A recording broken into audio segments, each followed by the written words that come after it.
ഇപ്പൊ വരട്ടവനെ എല്ലാ സമാധാനമൊക്കെ തരട്ടെ എനിക്ക്. ഞാൻ മരിച്ചെൻ്റെ മക്കളോട് പറഞ്ഞിട്ടുണ്ട്. അവൻ വന്നില്ല പറഞ്ഞ ഞാൻ മരിച്ചാലടക്കം എന്റെ മയ്യത്ത് മോനെ കാണാൻ വരരുത്.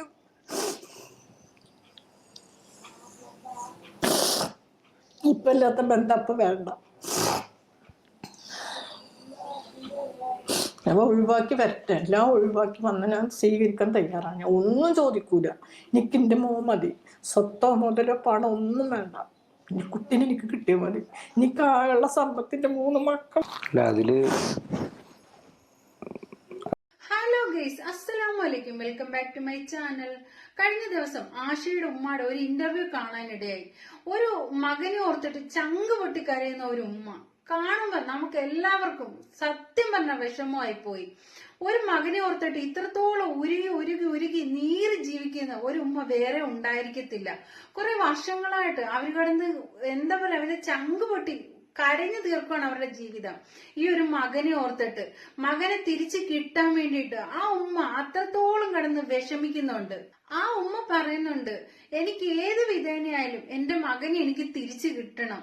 എന്റെ മനസ്സിലെ ഈ നൊമ്പരം, എന്റെ ഈ വേദന മാറണമെങ്കിൽ എനിക്ക് എന്റെ മകനെ തിരിച്ചു കിട്ടണമെന്ന് തന്നെയാണ് ആ ഉമ്മ പറയുന്നത്. ആ ഉമ്മ എന്നിട്ട് പറയുന്നുണ്ട്, ജാസി ഒരു പെണ്ണായിരുന്നെങ്കിൽ ഞാൻ 100 വട്ടം ഈ കല്യാണത്തിന് സമ്മതിച്ചേനെ. അതല്ല, എന്റെ മകനൊരു അന്യജാതിയിൽപ്പെട്ട ഒരു പെൺകുട്ടിയെ സ്നേഹിച്ച് വിളിച്ചുകൊണ്ട് വന്നിരുന്നു എങ്കിൽ പോലും ഞാൻ 2 കൈകൊട്ടി സ്വീകരിച്ചേനെ. അതൊരു ഹിന്ദു ആയിക്കോട്ടെ, ക്രിസ്ത്യൻ ആയിക്കോട്ടെ, മറ്റേത് ജാതി ആയിക്കോട്ടെ, ജാതിയോ മതമോ ഞാൻ നോക്കത്തില്ല. ഞാൻ എന്റെ 2 കൈകൊട്ടി സ്വീകരിച്ചേനെ.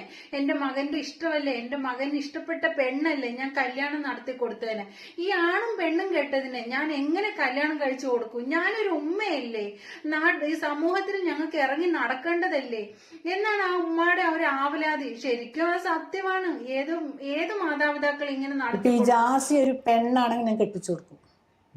ഇത് ആണും പെണ്ണും കെട്ടാനല്ലേ, ഒരിക്കലും ഞാൻ സമ്മതിക്കില്ല. അത് ഞാൻ സമ്മതിക്കില്ല. ഇനി അത് എന്ത് പ്രശ്നം വന്നാലും അവന്റെ കൂടെ ജീവിക്കണം. എനിക്ക് 2 ഭാഗത്തും പൊരുത്തല്ലാത്ത കാര്യം ഞാൻ വിടുകയല്ല. അത് എനിക്ക് എങ്ങനെയെങ്കിലും എൻ്റെ മോനെ എൻ്റെ കയ്യിലെത്തണം. അതാണ് എൻ്റെ ലക്ഷ്യം. ഒന്നും വേണ്ട, എൻ്റെ കുട്ടി ഇങ്ങോട്ട് വന്ന് കിട്ടിയാൽ മതി. എനിക്കൊന്നും അവൻ്റെ ആഗ്രഹിക്കണില്ല. പക്ഷെ അവനൊരു പെണ്ണാണായിക്കോട്ടെ, ജാതി എന്താണ് മതം എന്താണ് നോക്കൂ, നമ്മുടെ കൊണ്ടുവരുന്നത് ഞാൻ സ്വീകരിക്കും. അതെന്റെ മോന്റെ ഭാവിയാണ്. എൻ്റെ മോൻ സ്നേഹിച്ച പെണ്ണാണ്. ഏത് മതമായാലും ഞാൻ എൻ്റെ കൊടുത്തിട്ട് സ്വീകരിക്കും. പക്ഷെ ഇത് ആണും പെണ്ണും കെട്ടാനല്ലേ. ഇത് നമ്മുടെ സമൂഹത്തിന് പറ്റിയ കഥയാണ്. ഇതാരെ അംഗീകരിക്കുക? അവൻ്റെ ഉമ്മ അംഗീകരിക്കും, പക്ഷെ ഞാൻ അംഗീകരിക്കൂല. എനിക്കിപ്പോ 2 മക്കളെ 3 ആളെ ഞാൻ വളർത്തി ഒരു വിധാക്കി 2 ആൾക്ക് കല്യാണം കഴിച്ചു. അതുപോലെ ഒരു പെണ്ണ് ഞാൻ അവനക്ക് നോക്കി കല്യാണം കഴിച്ചു കൊടുക്കുക ഉറപ്പിച്ചു വെച്ചത്. ആ ഉമ്മ പറയുന്നുണ്ട്, എനിക്കിപ്പോ പുറത്തോട്ട് ഇറങ്ങാൻ കഴിയുന്നില്ല, ഒരു വിശേഷങ്ങൾക്ക് പോകാൻ കഴിയുന്നില്ല, കല്യാണങ്ങൾക്ക് കൂടാൻ കഴിയുന്നില്ല. കാരണം എന്ന് വെച്ച് കഴിഞ്ഞാൽ എവിടെ ചെന്നാലും ചോദിക്കുന്നത് ആശയുടെ ഉമ്മയല്ലേ, മോൻ എന്താ ഇങ്ങനെ ആയി പോയത് എന്ന്. ആ ഉമ്മക്ക് എന്ത് മറുപടി പറയാൻ കഴിയും? മോൻ ഇങ്ങനെ ആയി പോയതിന് ആ ഉമ്മ എന്ത് പിഴച്ച്? നാട്ടുകാരുടെയും വീട്ടുകാരുടെയും ഒക്കെ പരിഹാസത്തിന് എരയാണ് ഈ ഉമ്മായും ആ കുടുംബക്കാരും ഒക്കെ. അപ്പൊ അവർക്ക് പുറത്തിറങ്ങാൻ തീർച്ചയായിട്ടും മടി വരും. കാരണം എത്ര അറിയാവുന്ന ആൾക്കാരായാൽ പോലും ഇല്ല കുത്തി നോവിക്കാൻ വേണ്ടിയിട്ട് ചിലർക്ക് അതൊരു ഹോബിയാണ്. എന്തെങ്കിലും ഒരു ഇഷ്യൂസ് ഉണ്ടെങ്കിൽ അത് ആ വീട്ടുകാരെ വീണ്ടും വീണ്ടും ചോദിച്ച് കുത്തി നോവിക്കുക എന്നുള്ളത് ചിലരുടെ ഒരു ഹോബീസാണ്. അത് അവരുടെ രക്തത്തിൽ കലർന്നു പോയിരിക്കുന്ന ചില സ്വഭാവങ്ങളാണ്. ഈ മക്കളെ ഓർത്ത് അഭിമാനിക്കേണ്ട ഒരു സ്ഥാനത്ത് മക്കളെ ഓർത്തിട്ട് അപമാനം സഹിക്കാൻ വയ്യാതിരിക്കുകയാണ് ആ ഉമ്മ. ഇപ്പൊ ഞങ്ങൾ 7 വർഷമായി ഞങ്ങളുടെ പ്രണയം, ഞങ്ങക്ക് പിരിയാൻ പറ്റൂല.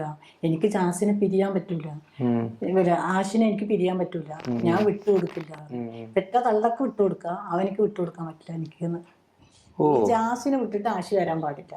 അതിനൊരു പൂജ നടത്തിട്ട് കരീഷ്മ കരീഷ്മ എന്ന് പറഞ്ഞ ഒരു ഫ്രണ്ട് ഉണ്ടെന്ന് എന്നോട് പറഞ്ഞായിരുന്നു. കരീഷ്മ പറഞ്ഞ പെണ്ണു അല്ല, ഞാൻ ചോദിക്കുന്ന പൂജ എന്ന് പറയുമ്പോ ഹിന്ദുക്കളുടെ ആചാരത്തില് അമ്പലത്തിൽ പോയിട്ട് ചെയ്തിക്കുക. അങ്ങനെ പൂജയുണ്ടോ? എന്റെ ഒരു ചാത്തനെ കുടി വെക്കുക. ചാത്തൻ അല്ലേ, എനിക്ക് അങ്ങനെ കിട്ടില്ല. ആശയെ പിടിച്ചു നിർത്താൻ വേണ്ടിയിട്ട് ജാസി ചാത്തൻ സേവ ചെയ്തിരിക്കുകയാണ്. എന്താല്ലേ സ്നേഹം! അപാര സ്നേഹം തന്നെ. ഒരു കുടുംബത്തിന്റെ കണ്ണുനീരിൽ ചവിട്ടിയിട്ട് ഇങ്ങനെ ഒട്ടിപ്പിച്ച് വെക്കാൻ നോക്കുവാണ്. ഒരു എന്താ പറയാ, സ്നേഹം എന്നൊക്കെ പറയുന്നത് അത് മനസ്സിൽ തോന്നിയിട്ട് ഒരു വ്യക്തിയോട് തോന്നേണ്ട ഒരു സംഗതിയാണ്. അല്ലാതെ ചാത്തൻ സേവയോ പൂജയോ അങ്ങനെ മറ്റെന്തെങ്കിലും അങ്ങനെയൊക്കെ ചെയ്തിട്ടാണ് ഒരു മനുഷ്യനോട് സ്നേഹം തോന്നിപ്പിക്കേണ്ടത്. ആ സ്നേഹമൊക്കെ എത്ര നാളും നിലനിൽക്കും? നമ്മൾ വിളിച്ചാല് ഇങ്ങനെ മോനെ എന്തിനാ അതിനൊക്കെ നിക്കണ പറഞ്ഞാൽ ഫോണ് പിടിച്ചു വരിക്കും. അപ്പൊ നല്ല അനാവശ്യം വിളിച്ചിട്ടുണ്ട്. എന്തൊക്കെ എന്നെ പറഞ്ഞിട്ടുണ്ടായിരുന്ന ജാസി ഒരു ദിവസം കരഞ്ഞിട്ട് എന്നെ ഫോൺ ചെയ്തപ്പോ ഞാൻ പറഞ്ഞു, നീ ഇങ്ങോട്ട് വാടാ, നീ എന്തിനാടാ അവിടെ താങ്ങിട്ട് നിക്കണ്, ഇവിടെ വന്നാലും നിനക്കൊരു കൈത്തൊഴിലുണ്ട്, കഴിയും നല്ല ബേക്കറി പണി എടുക്കും, മിക്സറിന്റെ മുറുക്കിന്റെ വാപ്പാന്റെ പണി അങ്ങനെ എടുക്കും. ഒരു കമ്പനി ഇട്ടാ നമുക്ക് വാ, നമുക്ക് എല്ലാവർക്കും കഷ്ടപ്പെടാലോ, പിന്നെന്താണ് വാ നീ ഇങ്ങോട്ട്, ഇവിടെ ജീവിക്കാൻ നമുക്ക്. അപ്പൊ ദുബായി പോയിട്ട് തന്നെ ജീവിക്കണം എന്നില്ലല്ലോ, നീ ഇങ്ങോട്ട് വാടാ. വിടില്ലടി, നീ ആരടി ചോദിക്കാൻ, അവനെ ഞാൻ വിടൂലടി. പിന്നെ വേറെ വാക്കൊക്കെ പറയും. അപ്പൊ ഞാൻ അങ്ങനെ കരഞ്ഞിട്ട് വിളിക്കും, വേറെ ഓരോ അനാവശ്യങ്ങളും എന്നെ വിളിക്കും. ഞാനപ്പൊ ഇങ്ങനെ ഇരുന്നോടെ ഇങ്ങനെ കരഞ്ഞിട്ട് ഇങ്ങനെ ഇരിക്കുമ്പോ എന്റെ മോൻ കയറി വന്നു. എന്റെ മോൻ കയറി വന്നപ്പോ എന്താമ്മ ചോദിച്ചപ്പോ ഞാൻ പറഞ്ഞു, ഇന്നെ ജാസി ഇങ്ങനെയൊക്കെ വിളിച്ചു മോനെ എന്ന് പറഞ്ഞു. അപ്പം അവൻ പറഞ്ഞ്, ഇങ്ങനെ വിളിച്ചിട്ട് നിങ്ങളുടെ മോൻ കേട്ടിട്ട് നിന്നില്ലേ, നിങ്ങളുടെ മോൻ അത് കേട്ടിട്ട് നിന്നില്ല, മുഖത്തേക്കൊന്ന് കൊടുക്കണം, ആരുടെടാ നീ വിളിക്കണ് ചോദിച്ചിട്ട്. അപ്പം ഞാൻ ചോദിച്ചിട്ടാ, നീ ഇങ്ങനെ വിളിക്കുമോ, നീ കേട്ടില്ല. ഞാൻ കൊടുക്കുമോ, ഞാൻ കൊടുക്കും. എപ്പോൾ കൊടുക്കും ചോദിച്ചു. എപ്പോൾ നീ കൊടുക്കും. ഭയങ്കര പേടിയാണ് ജാസിന്, ഭയങ്കര പേടിയാണ്. ഇപ്പം പറയണ്ടല്ലോ ഇല്ലാന്ന്. അങ്ങനെ ആശയെ ഉമ്മ ഫോൺ വിളിച്ചാല് എടുക്കുന്നത് ജാസി ആയിരിക്കും. ഉമ്മ എന്തെങ്കിലും അങ്ങോട്ട് ചോദിച്ചാൽ തിരിച്ച് തെറിവിളിയാണ് ഉമ്മായിക്ക് കിട്ടുന്നത്. എന്തായാലും മകൻ അതല്ല, ആ തെറിവിളിയെല്ലാം കേട്ടിട്ട് അടുത്തിങ്ങനെ നിൽക്കുന്നുണ്ടാവും. സ്വന്തം വെറ്റുമ്മായ തെറി വിളിക്കുന്നത് കേട്ട് നിൽക്കുന്ന ഒരു മകൻ, നല്ല ബെസ്റ്റ് മകൻ തന്നെ. എന്തായാലും എന്തൊക്കെ പറയണത്, ഒരു പെറ്റ തള്ള കേൾക്കണ വർത്താനാണ് അവൻ പറയണത്. ഒരിക്കൽ ഫോൺ ചെയ്തിട്ട് എന്നോട് പറയണേ, നിങ്ങളെ എനിക്ക് ആശിനെ വിട്ടു തരില്ല അല്ലേ. ഞാൻ പറഞ്ഞു, ഞാൻ വിട്ടു തരില്ല, നീ ഒരു പെണ്ണൊന്നല്ലല്ലോ. ഒരു പെണ്ണാണെങ്കിൽ ഞാൻ വിട്ടു തരും, ഞാൻ എന്ത് കല്യാണം കഴിച്ചു തരും. ഒരു പെണ്ണൊന്നല്ലല്ലോ, ആണും പെണ്ണും കെട്ടവനല്ലേ. നിങ്ങൾ എന്നെ ഒരു പെണ്ണല്ല എന്ന് പറയാം, നിങ്ങളെ ഞാൻ കാണിച്ചു തരണ്ടെന്ന്. നീ ഒന്നും കാണിക്കൂല, കാണിച്ചു തരണ്ട് പറഞ്ഞു. പറഞ്ഞു. എന്നിട്ട് അവനെ ചീത്ത വാക്കുകൾ വിളിച്ചിട്ട്, അങ്ങനെയാണ് അങ്ങനെ ചീത്ത വാക്കുകൾ വിളിച്ചിട്ട് നല്ല തെറി പറയും അവന്. എന്തൊക്കെ പറയുമ്പോട്ടാണ് ഒരു പെണ്ണുങ്ങൾ എങ്ങനെ ചീത്ത വിളിക്കുക, ഒരു കച്ചറ പെണ്ണുങ്ങള് അതേപോലെ അവൻ ചീത്ത വാക്ക് വിളിക്കും. ഞാൻ പറയും, വെറും തറയണവന്, വെറും പറയണവന്, അങ്ങനെ ചീത്ത വിളിക്കൂ. കൊറേയൊക്കെ എന്റെ ഫോണിലുണ്ട്. അല്ല, ഞാൻ ചോദിക്കുന്നത്, ഉമ്മാനെ അങ്ങനെ എന്തായാലും ഉമ്മ പ്രസവിച്ച മകനാണല്ലോ ആശി, അപ്പം ആശി പ്രതികരിക്കാറൊന്നുമില്ലേ? ഇല്ല, പ്രതികരിക്കാൻ പാടില്ല. അതിൽ വിഷമമൊന്നും തോന്നാറില്ലേ? ഞാൻ ചോദിക്കുമ്പോ ഞാൻ ചെയ്യും. അതുപോലെ തന്നെയാണ് ഫഹദിന്റെ കാര്യം. ഈ ജാസിയും ആഷിയും ചേർന്നിട്ട് ഫഹദിനെ എടുത്തിട്ട് അങ്ങ് പൊരിക്കുവാണല്ലോ, അവർക്കെതിരെ വീഡിയോ ചെയ്യുന്നു എന്ന് പറഞ്ഞിട്ട്. ഈ ഉമ്മ പറയുന്നുണ്ട്, എനിക്ക് എന്തെങ്കിലും ഒരു സങ്കടം വരുമ്പോ ഞാൻ ഫഹദിനെ വിളിക്കും, ആഷിയെ കുറിച്ചിട്ട് എന്തെങ്കിലും ഒരു സങ്കടം വരുമ്പോ ഫഹദിനെ വിളിക്കുകയും സംസാരിക്കുകയും ചെയ്യും. ഈ എന്റെ അനുവാദം വാങ്ങിച്ചിട്ട് തന്നെയാണ് ഈ ഫഹദ് എന്റെ വോയിസ് പുറത്തു വിടുന്നത്. എനിക്കൊരു സമാധാനത്തിന് വേണ്ടിയിട്ടാണ് ഞാൻ ആ ഫഹദിനോട് സംസാരിക്കുന്നത്. കാരണം ഞങ്ങൾക്ക് സോഷ്യൽ മീഡിയ ഇല്ല. ഇത് ജനങ്ങൾ അറിയണമെങ്കിൽ അത് ഫഹദ് വഴി അറിയട്ടെ എന്ന് കരുതിയിട്ടാണ് ഈ ഉമ്മ ഫഹദിനോട് എല്ലാ കാര്യങ്ങളും തുറന്ന് പറയുന്നത്. അവൻ നല്ലൊരു മനുഷ്യനാണ്. അവനെ ഇവരെ പറഞ്ഞില്ലേ ഈ കാര്യങ്ങൾ, അവനെ ഓരോന്ന് പറഞ്ഞുകൊണ്ടിരിക്കണ്ടല്ലോ. ഫഹദ് പിന്നെ ഓരോന്ന് ഒരു വീഡിയോ കണ്ടപ്പോ എന്തെങ്കിലും അവനെ ഉണ്ടാക്കുമല്ലോ, അവൻ കുണ്ടനാണ്, ഇവൻ കുണ്ടനാണ്, നല്ലപോലെ ജീവിച്ചൂടെ എന്നൊക്കെ പറയണ്ടല്ലോ. അതിന് ഇവൻ ഫഹദിനെ പറഞ്ഞിരിക്കുന്നു. ഫഹദ് അങ്ങത്താനല്ല, ഫഹദിന്റെ നാട്ടിൽ പോയ അന്വേഷിച്ചു. ഫഹദ് നല്ലൊരു മനുഷ്യനാണ്. ഫഹദ് കല്യാണം കഴിച്ചിരിക്കുന്ന രത്തിങ്കാനി എന്നൊരു പെൺകുട്ടിയാണ്. അവന്റെ കുടുംബം അവൻ നല്ല നോക്കുന്നുണ്ട്. അവൻ നല്ലൊരു മനുഷ്യനാണ്. അവൻ പറയണ്ടേ, എനിക്ക് ഉമ്മാനോട് ഇപ്പൊ ഇതൊന്നും കേട്ടിട്ട് ഒരു ഇതില്ല. എനിക്ക് എന്റെ ഒരു ഉമ്മ ഉണ്ട്, ഉമ്മാന്റെ വിഷമം കണ്ടിട്ടാണ് അതൊക്കെ കേൾക്കണത്.